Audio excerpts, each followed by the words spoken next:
Urgente, mi bella gente colombiana.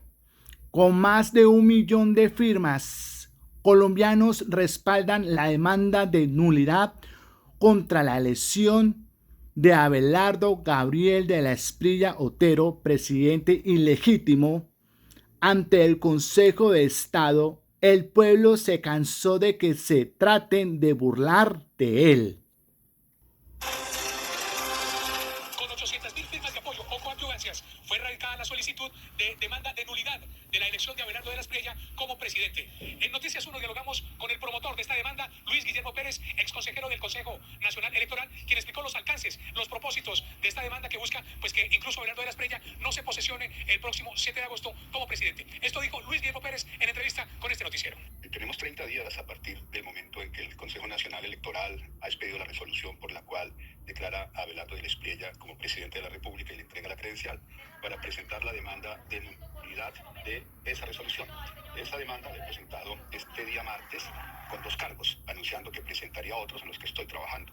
En el momento en que la radiqué hace 2 días, teníamos 818.000 coadyuvancias. Eso quiere decir ciudadanos y ciudadanas colombianas que en Colombia y en el exterior adhirieron a esta demanda. Desde entonces al día de hoy ya se han sumado más de 200.000 personas más. Estamos hablando hoy de 1.020.000 personas que se han adherido como coadyuvantes en esta demanda.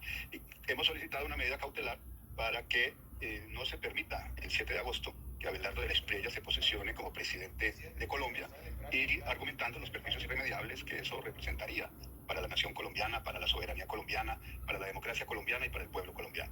Y en el nuevo cargo que estamos ahora trabajando, también se deduce lo mismo en relación con que distintas irregularidades cometidas tanto por la registraduría como por el Consejo Nacional Electoral deberían conducir a que se suspenda esa posesión ante el Congreso de la República del señor Abelardo de la Espriella, mientras se falla de fondo la demanda de nulidad electoral.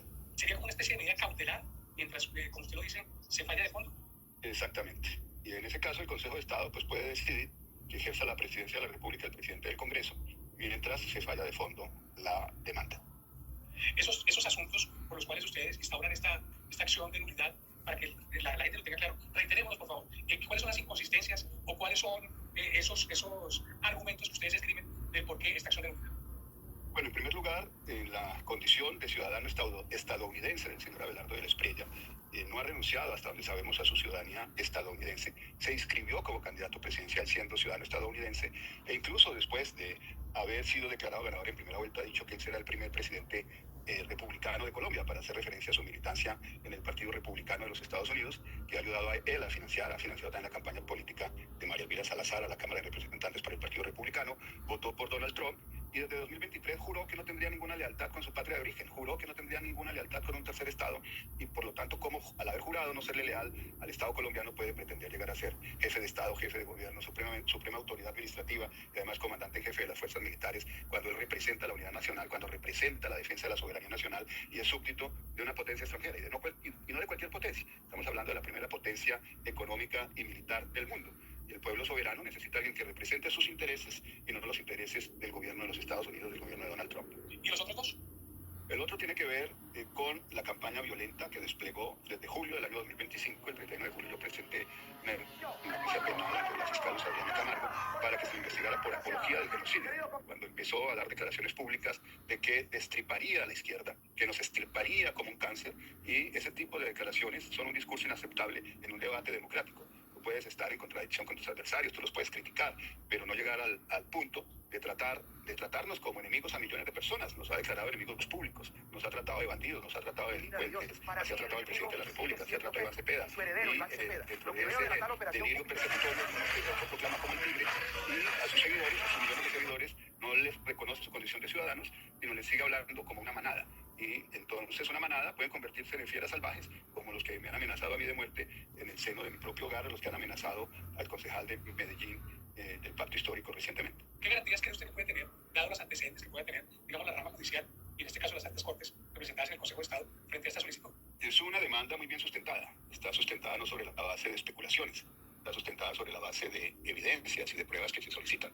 Por lo tanto, el Consejo de Estado pues no es una demanda cualquiera, es una demanda que compromete el futuro de la nación colombiana, que puede incluso llegar a tener efectos para evitar una violencia política muy grande en Colombia, evitar un posible genocidio, como ha anunciado Abelardo de la Espriella, que viene a destriparnos, a erradicarnos como un cáncer, a acabar con nosotros, a perseguirnos, como él ha dicho, que será implacable en esa persecución.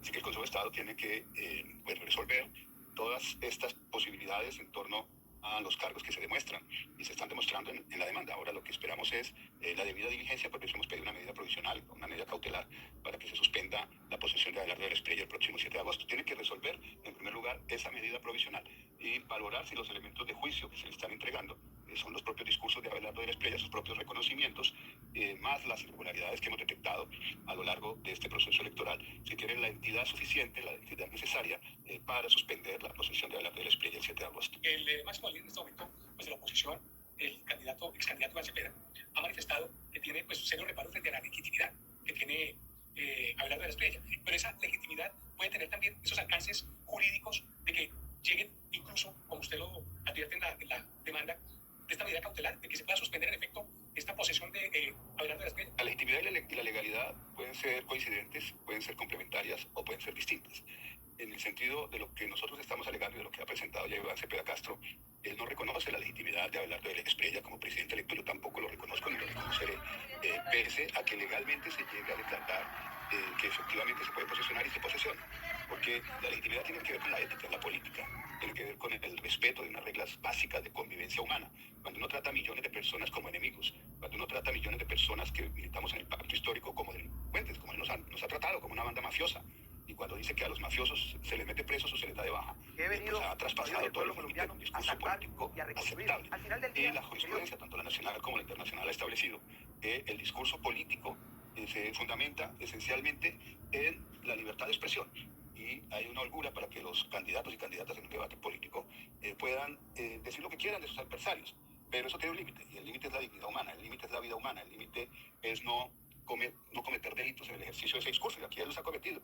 Aquí ha proferido amenazas, aquí ha proferido hostigamiento, aquí ha proferido instigación a delinquir, y aquí ha hecho apología del genocidio. Y recientemente ha manifestado su admiración por el gobierno de Netanyahu, quien está siendo perseguido por la Corte Penal Internacional por crímenes de guerra y crímenes de lesa humanidad, por la Corte Internacional de Justicia del Estado de Israel por el genocidio contra el pueblo palestino, y a él eso le parece un buen gobierno, y va a restablecer relaciones inmediatamente con Netanyahu, como lo ha dicho.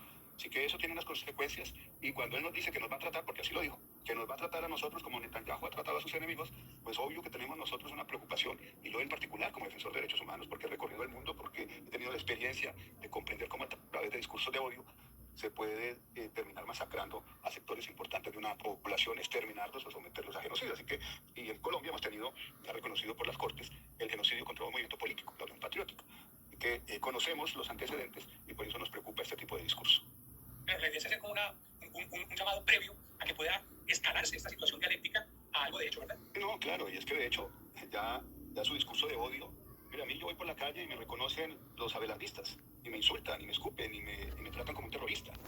Y así han tratado al presidente Gustavo Petro, y así tratan a Iván Cepeda Castro. Y así han tratado de criminales a los hijos de Gustavo Bolívar por el favor del pueblo y la gracia de Dios. Hay límites, y esos límites los ha sobrepasado el señor Abelardo de la Espriella. Por eso no puede ser un presidente legítimo de los colombianos. Doctor, entonces son 30 días que comenzaron a partir del martes para radicar entonces la demanda. ¿O cómo es ese procedimiento? Los 30 días se cuentan desde el 23 de junio, cuando el Consejo Nacional Electoral expide la resolución que reconoce a Abelardo de la Espriella como presidente de la República. A partir de ese momento se cuentan los 30 días. Ahora, la necesidad que tenemos es que justamente, como estamos pidiendo una medida provisional, una medida cautelar, actúe con la debida diligencia el Consejo de Estado para que se pronuncie antes del 7 de agosto. 30 días para radicar la demanda, para que se pronuncie. Para erradicarla, y de hecho se siguen presentando demandas en estos días y se van a presentar otras en los días que vienen. Desde el 23 de junio pasado, entonces, corren 30 días para que se radique esta demanda ante el Consejo de Estado y se defina la viabilidad de que sea nulo o no la declaración de Abelardo de la Espriella como presidente. Con la información de la política, Gustavo Monge, Noticias 1, la red independiente. Gracias por preferir vernos y verme en este canal Educando con la Verdad, y por informarte y comunicarte por este medio. Te invito a ti, amigas y amigos, a suscribirte, active la campana de notificaciones, dale me gusta, comparta este video a más personas, familiares, amigos y vecinos. Abrazos para todos. Adiós.